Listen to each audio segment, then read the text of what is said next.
आज की कहानी। तू डाल डाल तो मैं पात पात, तू डाल डाल तो मैं पात पात। ये कहावत ननद भाभी के रिश्ते में बिल्कुल सही है। इसे इस कहानी से समझते हैं। उर्मिला जी बेटी नैना के आने पर अपनी बहू माया को आवाज लगाती हैं।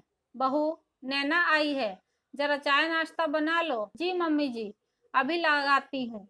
ननद को देखते ही माया के मन में भी मायके जाने की सूझी। अच्छा हुआ दीदी के रहने पर मैं भी मायके जा सकती हूँ। यही सही वक्त है, सास को मनाया जा सकता है। मेरे भरोसे मायके घूमने आ गई हैं और मेरे मायके की गलियां सूनी पड़ी है।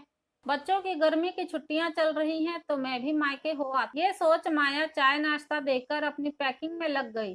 जब उर्मिला जी की नजर घड़ी पर पड़ी तो 12 बज चुके थे। बहू रसोई में नजर नहीं आई तो वह खुद ही खाना बनाने लगी और सोचने लगी, लगता है माया की आंख लग गई।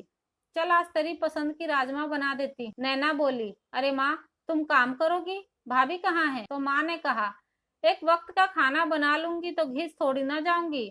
बात करते हुए 1 घंटे में खाना तैयार हो जाएगा। नैना ने फिर कहा, वो तो ठीक है, पर उल्टी गंगा क्यों बहा रही हो? दीदी, गंगा तो सीधी ही बह रही है। मम्मी के हाथ की राजमा खाए काफी दिन हो गए, आपके साथ हमें भी खाने मिल जाएगा। बहू की ढिठाई पर सास ननद एक दूसरे का मुंह देखे जा रही थी।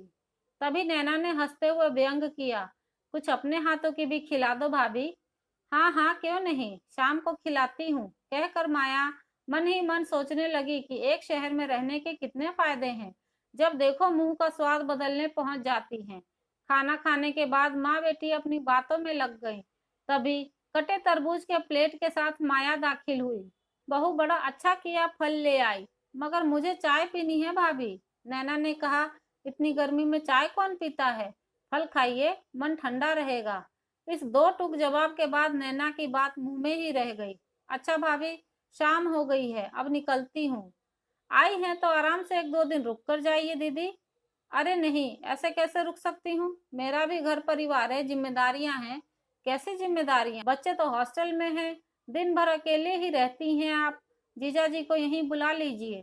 बहुत समय से आप सबने फैमिली टाइम नहीं बिताया है, माँ पापा को भी अच्छा लगेगा। और हाँ दीदी, मैंने पनीर मंगाकर फ्रिज में रख दिया है, रात के खाने में मलाई पनीर बना लेना, आपके भैया को आपकी मलाई पनीर बहुत पसंद आते हैं। बहू, ऐसे कैसे काम बोल रही हो, नैना तुम्हारी ननद है।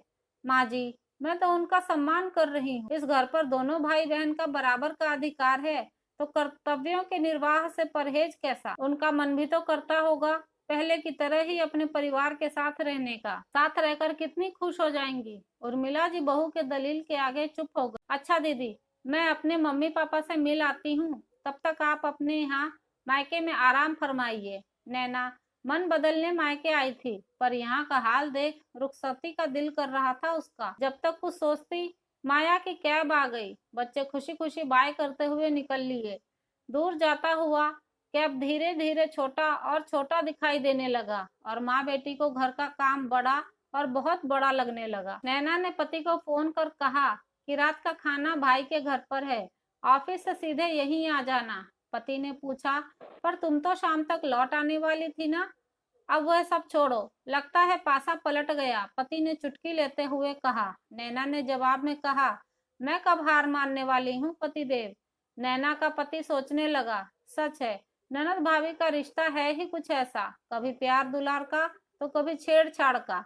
अधिकार अपने हिस्से और कर्तव्य दूसरे के हिस्से में। ऐसा करते करते कभी कभार पासा पलट ही जाता है। यदि आपको यह वीडियो पसंद आई है तो इसे लाइक और शेयर करना ना भूलें। चैनल पर नए हैं तो सब्सक्राइब जरूर कर लें। कहानी सुनने के लिए आपका बहुत शुक्रिया।